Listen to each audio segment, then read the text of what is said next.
The best view comes after the hardest climb. Muscular dystrophy, also known as MDA, is a group of genetic diseases that cause progressive weakness and loss of muscle mass over time. It's incurable and requires a medicine routine to help the patient. Patients tend to die in their late teens or early 20s due to the weakened muscles. This disease not only affects the body of the patient, but it also takes an emotional toll on them and their family. My brother Noah has Duchenne muscular dystrophy, and it's a battle we have to fight, but we live with it. Although there are no cures for muscular dystrophy, there are plenty of treatments to help prevent or reduce problems in the joints and spine to help them stay mobile as long as possible. Every morning, Noah takes steroids and other pills with his breakfast.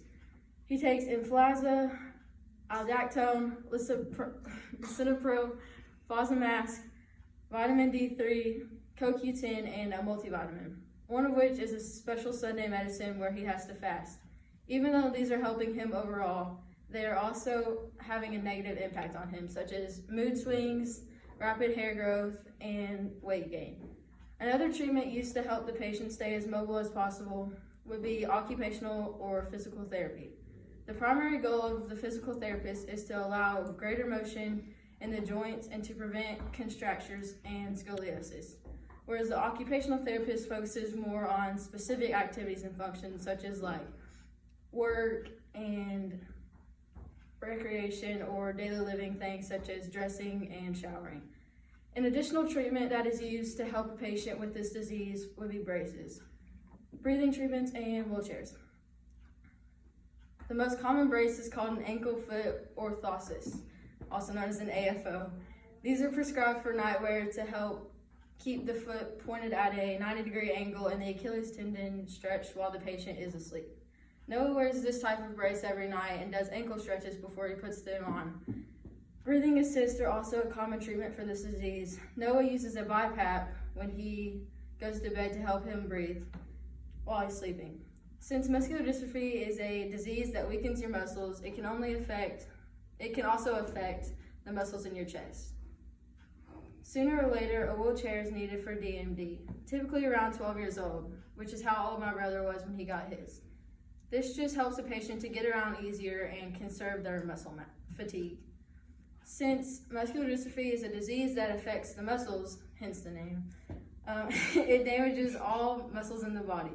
As a toddler, signs or symptoms may include clumsiness, trouble climbing up the stairs, getting up from the floor, or running.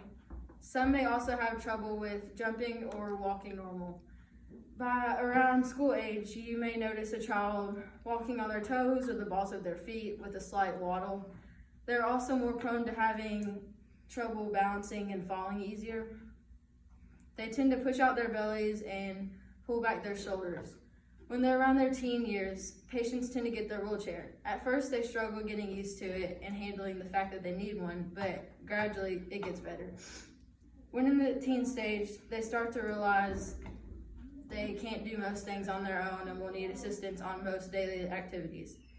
At this age, there's a lot of emotional and mental struggles that the patient goes through. They begin to gain weight and are put in a wheelchair. They can't do much on their own, but it puts a huge toll on how they view themselves. My brother Noah was diagnosed with Duchenne muscular dystrophy when he was 3 years old. We took him to the doctor in May of 2019 because we had concerns of his physical abilities. We started to notice he wasn't running like he was supposed to, and he wasn't able to jump normally. Over the years, I've noticed all of his symptoms getting a little bit worse. Used to, he could get out of the floor, but it would just take him a little time. But now he gets into the floor to pet the dog, or if he fell, he immediately needs our help. We also now have to assist him in mostly everything, especially the small things we don't tend to think about, like getting dressed, taking a shower, bending over to pick something up, and even like scooting back a little bit on the couch. Growing up, Noah has always had the biggest dreams and highest expectations for the future. He's always wanted to become a movie director and believes that they will one day find a cure. He's not worried about the end of life. He's living life to the fullest until he's gone. He's the most optimistic kid you'll ever meet, but everyone has their downs. The steroids Noah takes makes him have a tendency to gain weight. With everything that goes on in his life, the last thing you want for him is to be self-conscious about his weight. It breaks mine and my parents' heart when we hear him call himself fat or ask if he is fat. Also, since Noah can't participate in physical activities, he talks a lot and plays piano. He's very talented at piano and sometimes plays for the high school ministry at my church on Wednesday nights. But people often point out to Noah that he talks a lot, which he hates more than anything because that's his way of getting his energy out. So there are a couple emotional and mental struggles my brother goes through, but instead of letting himself get down, he stays positive and keeps his hope. In conclusion, muscular dystrophy is a disease that greatly impacts a person's life from the start and doesn't go away with the cure.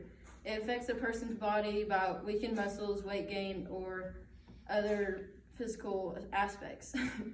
I hope by explaining the disease and telling my brother's story, it'll help you better understand MDA. Thank you.